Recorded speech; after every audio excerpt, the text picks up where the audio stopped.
the other side of the coin of entrepreneurship, which is work, hustle, get things done, do everything for yesterday, and have like a go mindset, is having a mindset that also helps you be in that state, helps you understand how to get there and be sustainable in the long run. Many entrepreneurs live burnt out or close to burning out.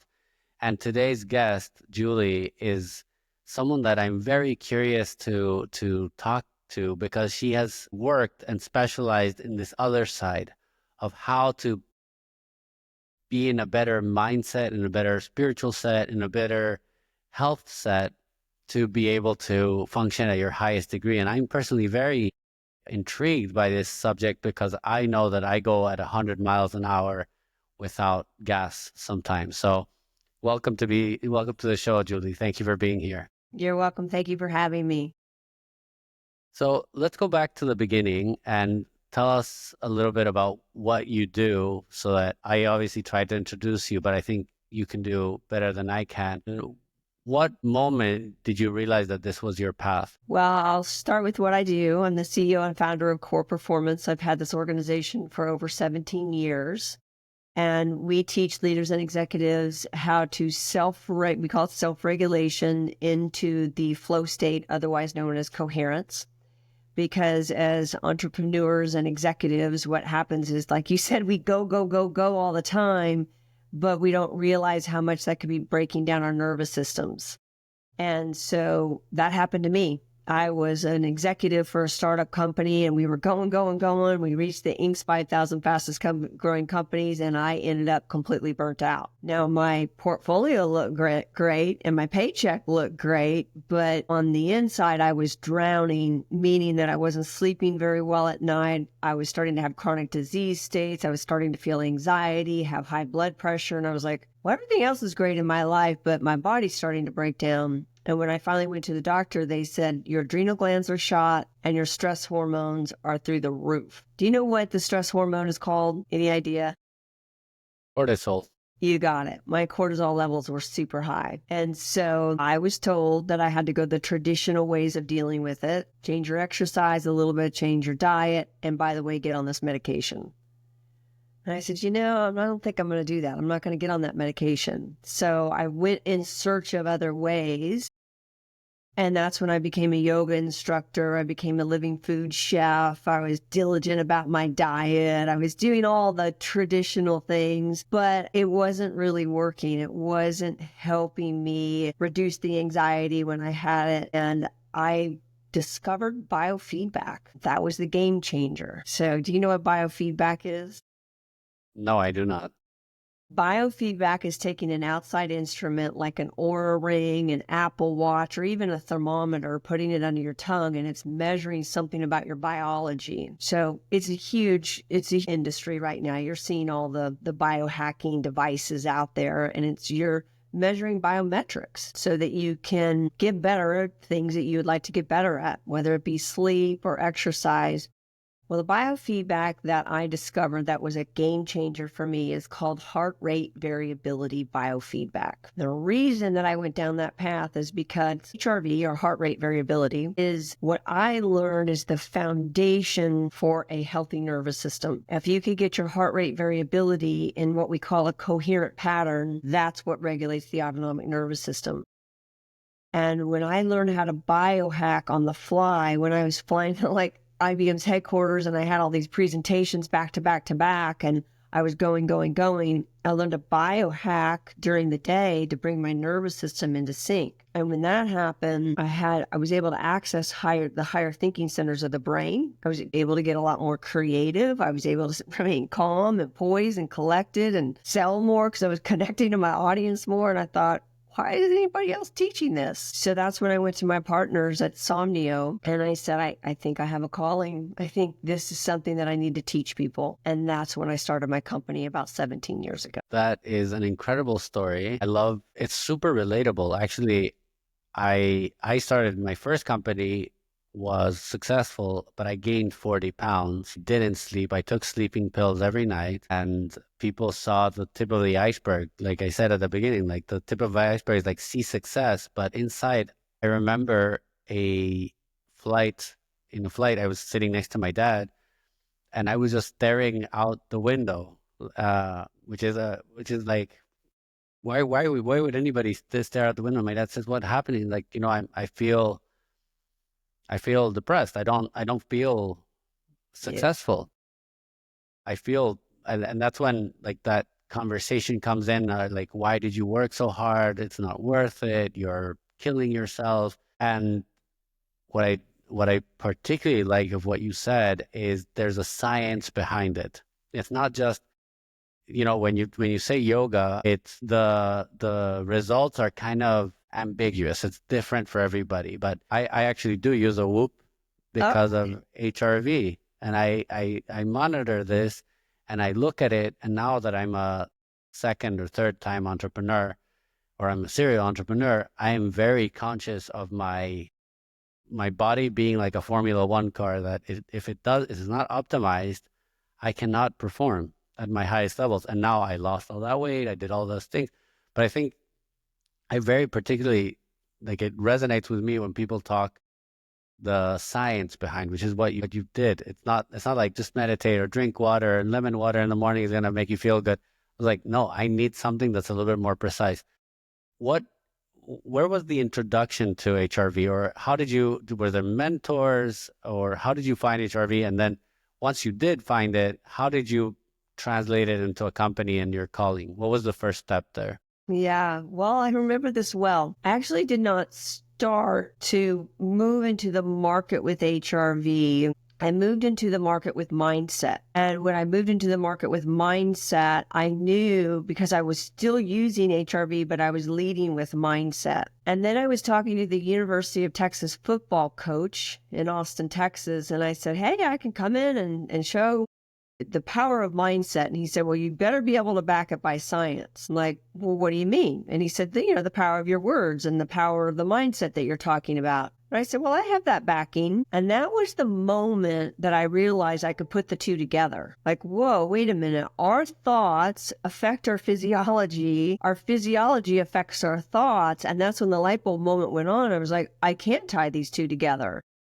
And so when I brought those two together and I went in and I partnered with the University of Texas football team and did some training for them, that was the door opener. And when that door opened, then I went to the market to talk about success is an internal job, not an external job. But we as entrepreneurs and business leaders, we've been taught that success is an outside job, that money is the core measurement and how successful your company is by how successful you are in the world. But in reality, what quantum physics teaches us, and this is I love to teach on principles because a lot of people teach on strategies and tactics, the when to do something and how to do something. I take it a level further and I teach principles because principles are the laws that govern our universe. Here's a principle. If I let go of this pin, the principle of gravity says it's going to fall. So when we can operate our lives and our businesses understanding the principles of the human body and the human brain, I can teach people how to make business a whole lot easier because the law says that the principle of energy is that everything in the world is energy and energy attracts like energy. So if we're an entrepreneur and we're stressed out all the time and we're frustrated all the time and things are breaking down and inside we're feeling that irritation and frustration, guess what we're going to draw to us? Employees that feel the same way, problems. We know it, right? We know people in our lives that always tend to walk around with a black cloud over their head, right? That's energy. When we can raise our frequency, our vibrational frequency through mindset and physiology inside the body, we attract different things to us. It was Nikola Tesla that said, if you want to know the secrets to the universe, look in terms of energy and frequency. That's the secret of the universe. Well, do you know what percent we as human beings are of energy? Is it the same as our use of brain power? Well, we're 99.9999% energy. Oh, completely opposite. Yeah. We're almost all energy. Almost all energy. Do you know what makes up our energy? I do not. Our thoughts and our feelings, the way we think and the way we feel. Have you ever heard of Dr. Emoto's water experiment? Okay, so and maybe you could put this below, like when you post this, you can put this below. And I can send you the link. So if anybody's listening to this, go to YouTube and you can type in Dr. Emoto, EMOTO, Waters Experiment. And basically what he wanted to do is he wanted to prove that our thoughts, our words have a frequency. So he took water and he had people say words like, thank you, I love you, angel. And then they would say it over the water, and then he would freeze the water into this crystalline structure.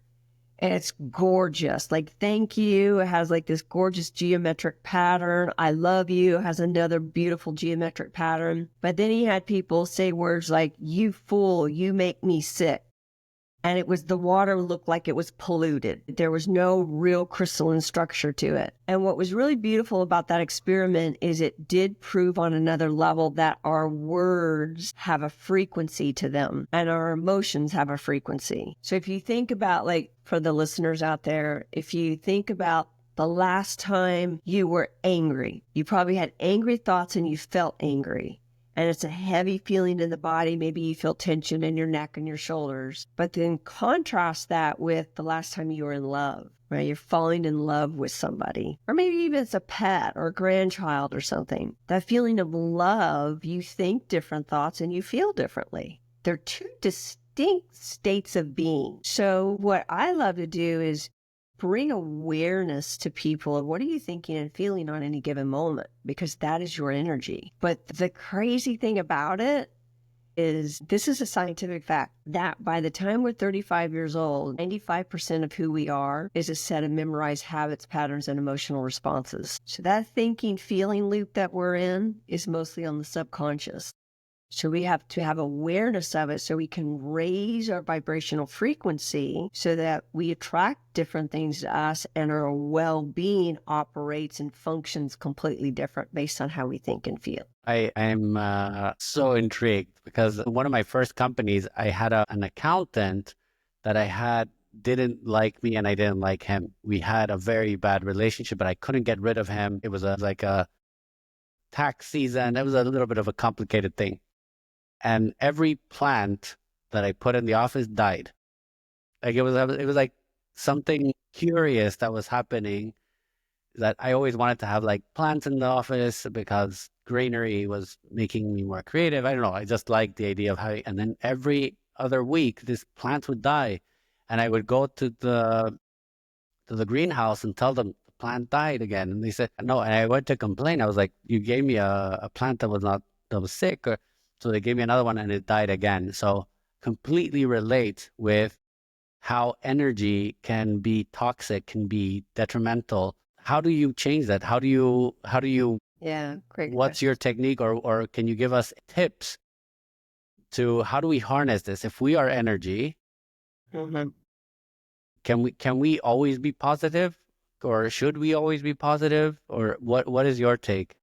We can if we train ourselves, but here's the tough thing, and I will give a couple tips here in a minute, but I want to tee it up a little bit. The thing about that is that we as human beings, we're wired for survival, right? We're wired to look for threats. That's what the amygdala does in the brain. And when we're wired for that, we will always be looking for it. The other thing, and this is from the National Science Foundation, they say we have between about 3,500 thoughts an hour on average.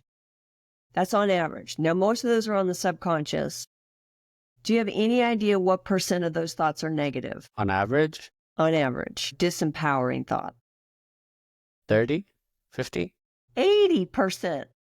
80%. Oh, because we're wired to We're wired to avoid risk. survive, but then look at our language too. I can't. I don't want to. This is hard. I don't like that person. It's that person's fault, right? So a lot of our thoughts are disempowering. And then guess how many of those thoughts are the same thoughts as yesterday and the day before and the day before? Well, you said at 35, we assimilate all of our thoughts, maybe like a high percentage, 80, 90%. 95%. My goodness. Right? I know. So especially if we've had a really challenging childhood, that's going to be a little bit more difficult, right? And even though, like, I had a pretty darn good childhood, but a lot of my thoughts were, I can't do it. I don't know if I'm qualified. You know, as I was going through the ranks of climbing the corporate ladder, even though I was successful, there were doubts in there. And I think we're just kind of wired for that. So I say that because unfortunately the deck is kind of stacked against us. And so you ask, well, how do we change that? And is it possible to be positive? The answer is yes. And I'm also going to give a little bit of science before I tell you how. If you hold your hands out like this, we have what's called a torus field. And the torus field goes out about that far. It's about 6 feet in front of our bodies. Think about it like it's 6 feet in front of our bodies. And every time your heart beats, it emits a signal into your torus field. And if I had something called a magnetometer, I could put that out, and with 75% accuracy, I could tell you what emotional state you're in. Just if I had that tool, because when your heart beats, it's beating to a certain pattern that represents the emotional state that you're in. So have you ever maybe been in a room and somebody walks in and you're like, whoa, I don't want to be around that person. They got really bad energy. And then you can feel somebody that has really good energy. That's what we're detecting. We don't know it. We can't, we're not inside their head. We don't know what they're thinking or inside their body knowing what they're feeling, but we can detect it. That's what I mean about the torus field. So the number one answer, first of all, is how to change that. Biohack our heart rhythms. Because frustration looks like this. Fast, fast, fast, and what we call an incoherent pattern that goes up to the brain. Grief, a little bit slower, but it's an incoherent pattern. Sadness, incoherent pattern. Frustration, faster, but incoherent. So the number one thing is to notice your emotional state. And to shift that, one of the quickest ways to shift that is to do something that we call heart-focused breathing, where you drop your attention to the area around your heart. You can put your hand on your heart if you would like, and you just inhale to the count of 5 or 6 and exhale to the count of 5 or 6. Now, the reason we put our attention on our heart is because where our attention goes, our energy flows. So we're flowing our attention with deep rhythmic breaths to change the heart rhythms. Once we change the heart rhythm into a coherent pattern, now I'm going to invite you and your listeners to think about something in your life that brings you joy or love. And that could be skiing down a mountain, fishing on your favorite lake, a baby, the person that you love the most. I just saw your face change, by the way. You just connected to an emotion. Did you feel a shift in you? 100%. I can tell, like your whole energy is shifting right now. Oh my God, like your face is so lit up. You just look relaxed. And that's what I mean is that we are energy, right? You just changed your energy. Now imagine if you approached your day every day like this, and you go into a meeting or a presentation or even the grocery store and you encounter people in this state of energy. People are going to be drawn to you. You're very inviting and welcome. Come back in, connect to that emotion again. I can see it kind of fading a little bit. Come back into that emotion. There you go, right there. And when we train ourselves breathing that emotion in and out of our hearts, we can train ourselves to be like this. And now here's something really cool. See if you can hold on to that emotion. Here's what's really fascinating about it. Our brain is always checking in with our body. It's a constant communication between the heart and the brain, body and the brain. So if the brain is detecting, he's got some great emotions going on, peace, love, joy, happiness. When the brain detects that, the brain's like, oh, well, thoughts are going to equal that emotional state. So if I'm feeling gratitude or happiness, I'm going to be thinking those kind of thoughts. And what we want to do is get in the thinking, feeling, thinking loop of the renewing or positive emotions and positive thoughts. When we can start to, now this is neuroscience, I'm going to now move from the heart to the brain. When we can think positive thoughts over and over, this is from Donald Hebbian, it's called Hebb's Law. He showed that neurological networks in the brain connect every time you have a thought. So if you have a positive thought like, my strategy is going well, I'm going to knock it out of the park, my marketing is going fantastic, we're going to close that deal. The positive renewing thoughts, we can fire and wire neurons in the brain. And if we fire and wire them long enough, they become clusters, and those clusters become our habits.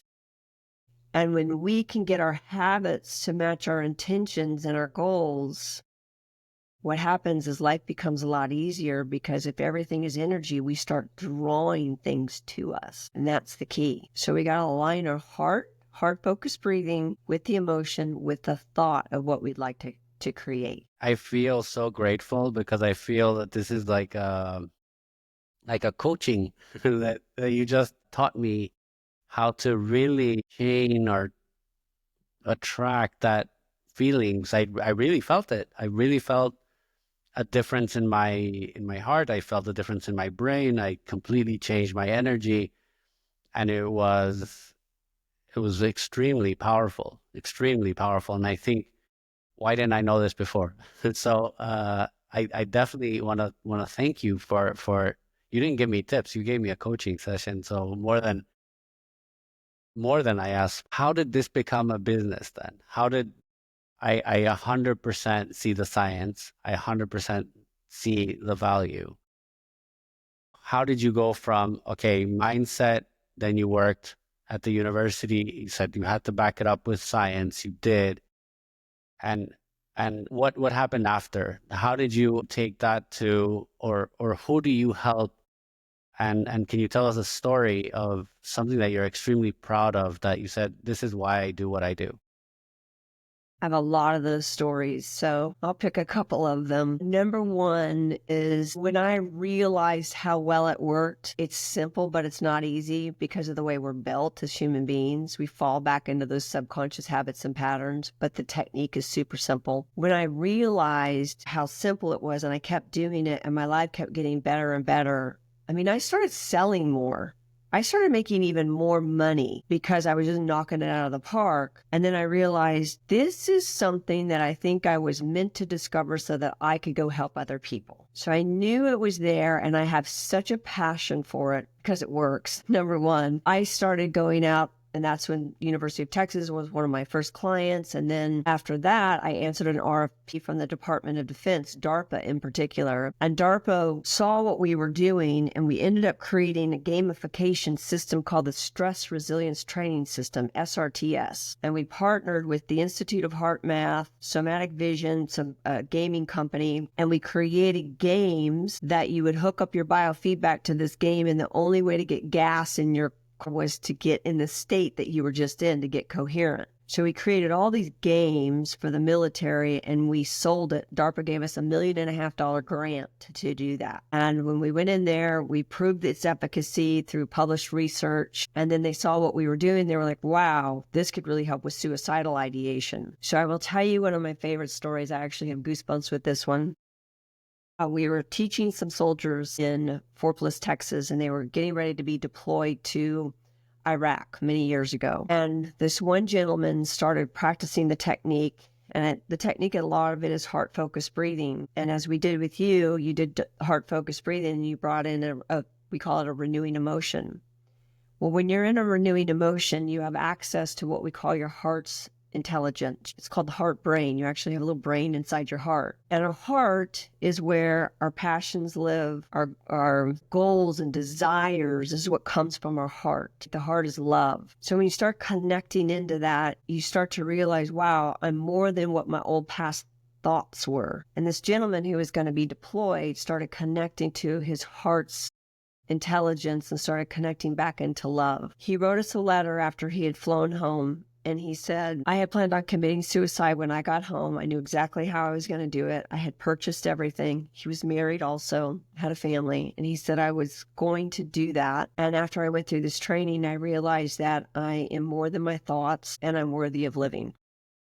And that is one of my favorites because it was life-changing, literally life-changing. And so, I have all kinds of military ones where I've had military people say, I have tried everything. I've done EMDR, I've done EFT therapy, I've done talk therapy. Nothing has worked. The reason this works is because you have control over it. I've worked with a lot of military people who have PTSD or have anxiety that they know when the anxiety is going to come on. They can start to feel it in their body. They biohack the heart rhythms to bring the nervous system back into balance. Now they have control over their anxiety versus their anxiety having control over them. They have control over their thoughts. So once you learn the system, you start to recognize there's that pattern. I'm going into anxiety or I'm going into depression, and you can stop it immediately and do the internal protocol that we have of changing your thoughts and biohacking your heart rhythms and bringing the nervous system back into balance. And that's been just so rewarding for me to work with military people to help them. I'd have to say one of my other favorite stories is working with an executive. His name is Bill, Vice President of Customer Service. And he said every time something got escalated to me, I was nervous because I was like, people want to say they're mad, right? And they say, I want to talk to the man in charge. I want to talk to the vice president of the president. So he knew when it got escalated to him of customer service, he had a challenge on his hand, and he would go into anxiety and he couldn't really think very clearly. And he started practicing this technique, and now he reframed it and he said, wow, when they come to me, it's an opportunity for me to win them back as a raving fan, and I will do whatever it takes to make sure they are fully taken care of. So he's practicing this technique. He practiced it for 4 weeks, and I'll never forget this. He called me. It was a Monday afternoon, and he said, Julie, I haven't woken up on a Monday happy in 25 years. 25 years I have been waking up dreading Mondays. He said, I now wake up excited about Mondays.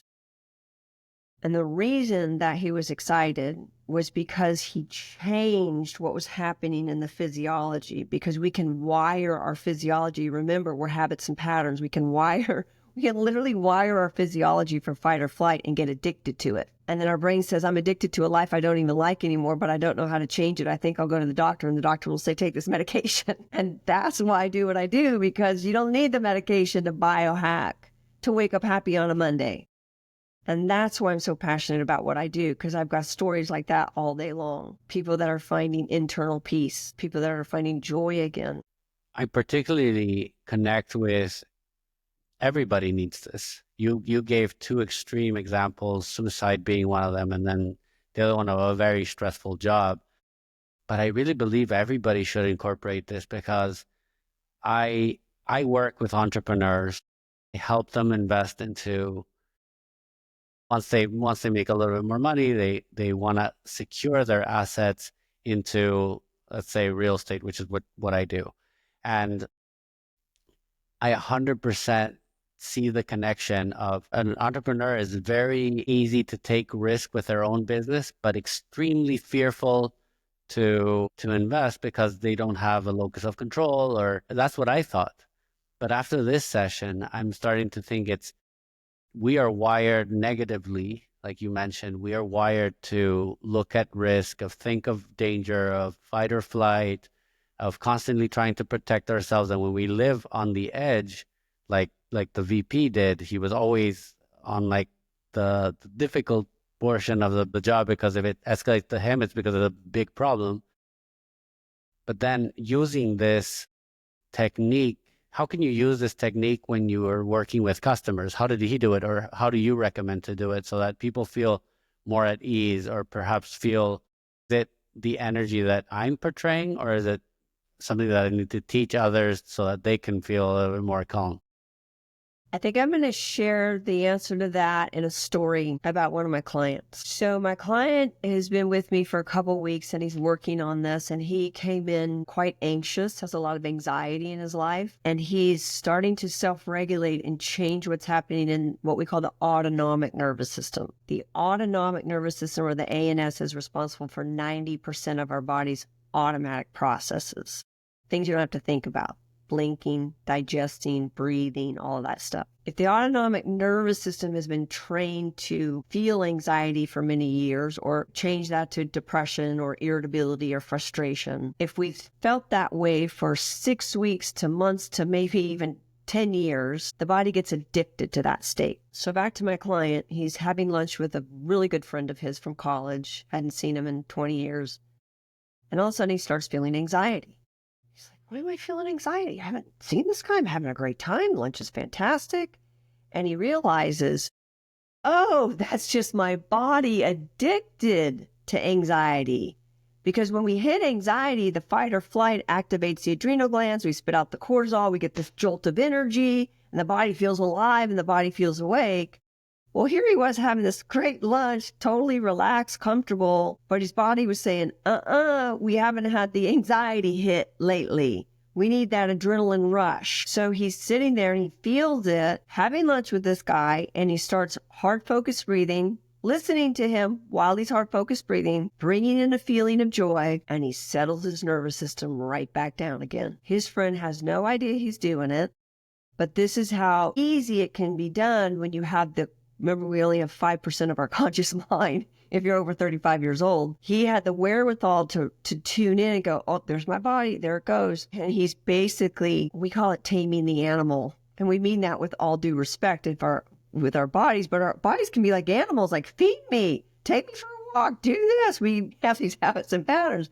So he's taming the animal as he's sitting there having lunch, and then he settles himself back down. And what he does every single time he does that, he's retraining the nervous system to feel calm or joy or whatever your choice is. And this is only a couple weeks. So in about a month, he will have rewired the autonomic nervous system to a state of homeostasis and balance. And those anxiety things that creep up, or if anybody's listening to this and they have depression, if it starts to creep up, there it goes again. There's the thought that triggered it. Now I feel it. So my hard focused breathing, I'm going to retrain from the inside out. You could be in a board meeting. You could be negotiating a contract. I've done that. I've been negotiating contracts. Heart focused breathing, because it's an inside job. That's the key. I like how it's like a tool. It's a definitely something that we can train ourselves and use it. And I want to highlight the word that you've used a lot, incoherent and coherence.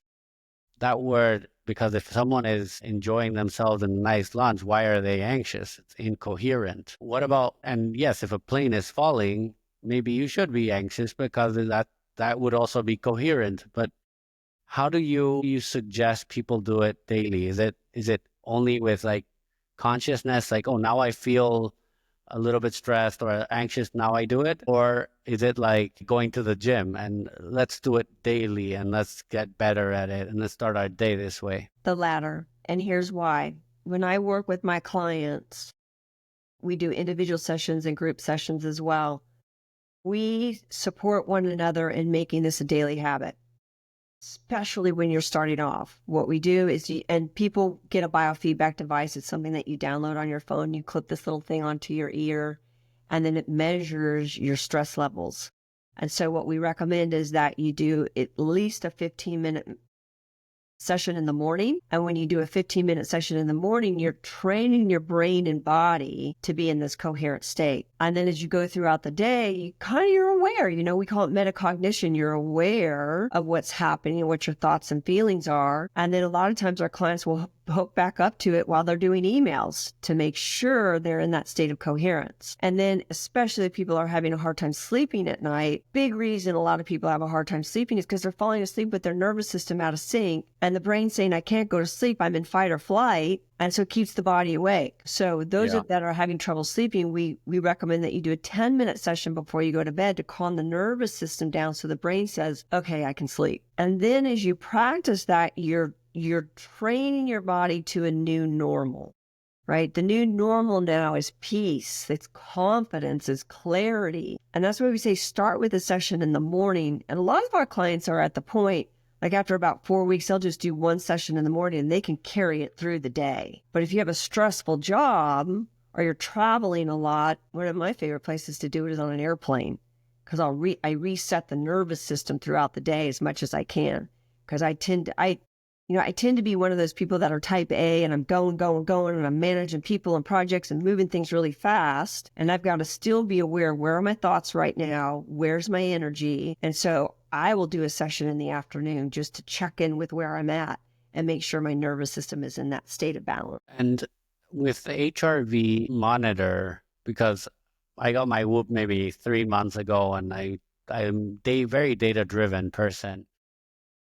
Sometimes my HRV measurement stresses me more because I'm like, I slept well, I'm doing it. Why is it so low? How can I improve it? And then it has an AI and helps me and tells me go for a walk or, do something to calm your stress. How should people go about this? Is it something that that how do people, I'm sure I'm not the only one that has a Whoop or a Ring and doesn't know what HRV is. Can you explain how we should approach the data, and then how should we approach the coaching, perhaps? Really great question. I've talked to other people who have felt the same way, who have said, my data's stressing me out. And so what my answer to that is the data doesn't lie, but we can lie to ourselves, right? Like, how many times have we said, I didn't get enough sleep, but I'm good. I'm good. I'm going to be okay. I'm going to power through, right? That's the head talking, but we got to take care of the body, because if we continuously have this data that shows we're not sleeping or our HRV isn't where we want it to be, that's where the body starts to break down. So if you're getting stressed by the data, the first thing to look at is, what's my relationship to the data? Why am I stressed? Am I mad at myself? Am I angry that I didn't do what I needed to do? So look at your relationship to the data and know that the data is your friend. I have a saying that I do data and not drama. The data doesn't lie, right? But if I take that data and I tweak it a little bit and I learn from it and I say, okay, the data is my friend, I'm going to learn from it. And if this says my HRV isn't good, but I slept good and I ate good, the question would be, what else can I do to get my HRV where I choose for it to be? Because you got the sleep and you got the eating down, but what else could it be? And that could be with anything. You know, maybe your HRV is good, but your sleep is bad. Then the question becomes, how can I enhance my sleep? And the second we ask ourselves a question, the brain's job is to go look for the answer. So it's the questions that drive us. So if you use the data to say, okay, this is the one piece that I'm missing, or maybe the two pieces, how can I use this data to improve my life, and what can I do? And then maybe that is, I'm going to hire a health coach, or I'm going to hire a nutrition expert, or I'm going to hire a strength trainer. The data is our friend. So I'm going to encourage the people that are listening, do data and not drama, and make changes according to the data that will improve because most people that wear a Whoop or an Aura, things like that, they have goals in mind. And so how can the data support the goals that I'm looking to achieve, and let me find solutions to enhance my performance? I completely agree. And I like your saying, data, not drama, and data doesn't lie. Like, sometimes I don't like to weigh myself because I'm like, I still look good, or my pants still fit. So I don't care if I'm a couple pounds over. It must be, that lying to myself. But having data is data, and then talking to experts like you, and that's the key. That's the cheat code, actually. To me, that's how you approach it, because if you can find the data and then it supports that you need a solution, then you can find it. And if you don't, that's like the signal. That's the waving flag of, come on, do something about it, because you're not in the perfect state. And after doing this you did 20 seconds of learning, I definitely want to see how, I wanted to check my Whoop to see how my HRV went up or down, because in that minute or 2 minutes that I was able to hold the emotion, definitely felt better, definitely felt lighter. It's definitely felt, I guess, more coherent, to use your own word. Where is this industry going? Like, now that we are using more sensors, I use the Whoop because I'm data driven, like I said, but also I think that in 10 years, in 5 years, I want to have that data, because someone might be able to do analytics and say, you're going to have some problem, I can solve it before it happens. But I don't know this. What do you see? What excites you about your field and the uses of sensors, and how are they helping people? What's going to come in the future? Yeah, great question. Well, I see this kind of data as it's a health predictor, because HRV is a health predictor. Depending on where HRV is, it could be, we could see HRV levels low, which may mean that you have some chronic disease states, some inflammation. It talks about our recovery based on our HRV data. And so we can do a lot of predictions based on where we see the HRV. I've had people that have come to me that I do data interpretation of their sessions. And we've prevented some health risk that people that were kind of moving more towards the high blood pressure stroke zone based on their HRV. And then they went and talked to their doctors and got some help with that. So this kind of data, and I'll say HRV, the Whoop does different things. The Oura Ring does different things. It can be a great predictor of some chronic disease states or some challenges. Now, that being said, when I work with people, we talk about it from a survival to creation. Most people today are living in a state of survival. And I don't mean that by they can't feed themselves or their family. What I mean by that is they're living in a state of fight or flight. Fight or flight is the state of survival because we either fight or we flight to save ourselves. But if that activation of the sympathetic nervous system is on all the time, we're living in survival. So once a person can train themselves to come back into homeostasis and balance like you did for just those couple of 60 seconds, right? Like you're coming back in there right now, like the technique. Once you train yourself to be able to hold this for long periods of time, then we move into what we call creation. So you're moving from survival to creation. And creation is when your brain works better, you're functioning better. And you said it perfectly a minute ago. You said, I felt lighter. Right? Just for those couple of minutes, you just felt lighter. Well, I'm going to go back to the principles of energy. Because if everything is energy and we're nearly 100% energy and we feel lighter, well, guess what that means? That means we're evolving consciously. There's a great book called Power versus Force by David R. Hawkins. And he calibrates different vibrational frequencies, and he mostly does it with emotions. Shame is the lowest emotional vibration on the planet. Shame and guilt. Then it goes up the scale. Then you go into fear, anger. Let's think about anger has a whole different energy than guilt or shame. It's got a lot more energy to it, but you're moving up the scale from an energy standpoint. When you tip the scale from these depleting emotions such as frustration, anger, guilt, shame, and you start to move into the first one is pride, right? Pride, they built a whole branch of the military on pride. It's called the Marine Corps, right? The few, the proud, the Marines.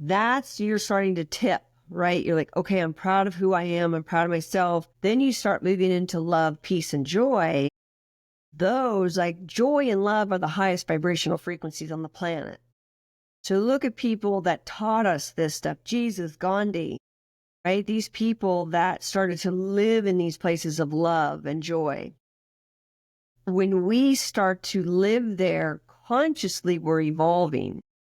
And when we're in love, peace, and joy, what do we want to do? We want to help people. We want to be of service to people. We want to give people. We want to help humanity.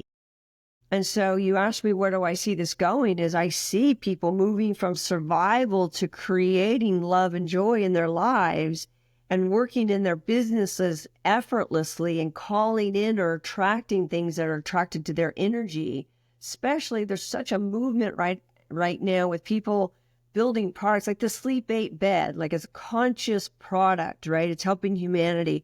Look at all the other great companies out there that are helping to raise vibrational frequencies of humanity, right? And so when we can operate at those higher levels, we're not in manipulation and control and drama. We got to get out of there so we can evolve as a species, a human species, and begin to serve our planet. So the goal is survival to creation to serving humanity. And the more we raise our vibration, think about your accountant, right? Low vibrational in the office, but you get a new employee and you, as the leader of the company, you start to rise together and vibrate together. You call in a whole different set of workers to support you. You're going to call in a whole different set of clients. It all starts with us. It starts inside here. It's an inside job. I love it. I think we should start entrepreneurship.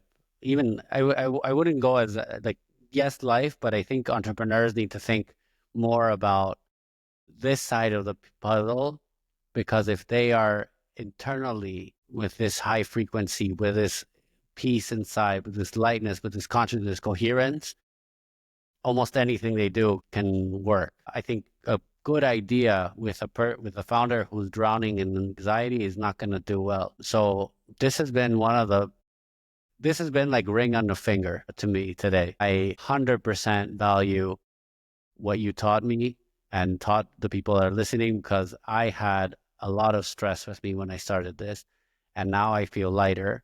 I'm ready to go work with more joy, with more hunger too. Like I Yeah. feel like I can give more. And it's thanks to what you taught us today. So I want to thank you again. And I will put, where can people reach you, find you, work with you? Because I can personally give you a testimonial. In 60 seconds, you gave me a tool that is going to help me in many regards. Well, thank you. And I'm so happy to hear that. And you hit the nail on the head. Now I can go serve at a higher level because I have more energy, right? As you raised your energy. So coreperformance.us is our website, core, and then performance.us. Check us out on LinkedIn. Go to our LinkedIn page, Core Performance. We do about every 3 weeks, we do a live webinar. They're always complimentary. We just did one on the neuroscience of change. We did one on sleep. If people are having trouble sleeping, we gave a whole protocol of being able to change your brain waves to sleep and change the autonomic nervous system. We have another one coming up shortly. This is about for executives who are facing stress and anxiety. We're going to teach you the tools in the live webinar. It's on our Core Performance page on LinkedIn. Check me out on LinkedIn, Julie Hutchinson. I think it's Julie Hutchinson 2 on LinkedIn. I post 5 days a week. And I give away a lot of tips and tricks on what we're talking about here. So reach out to me on LinkedIn and follow us if you would. We're on Instagram. Instagram, it's Julie Core Performance, and Facebook, it's Core Performance. So check I us will, out, follow I us. will put, I will link all of them below and recommend 100% people that are interested to do it. But even if you're not interested, this is a skill you need. You need to know these things to keep growing. So thank you again, Julie, for being here. You're welcome. Thanks for having me.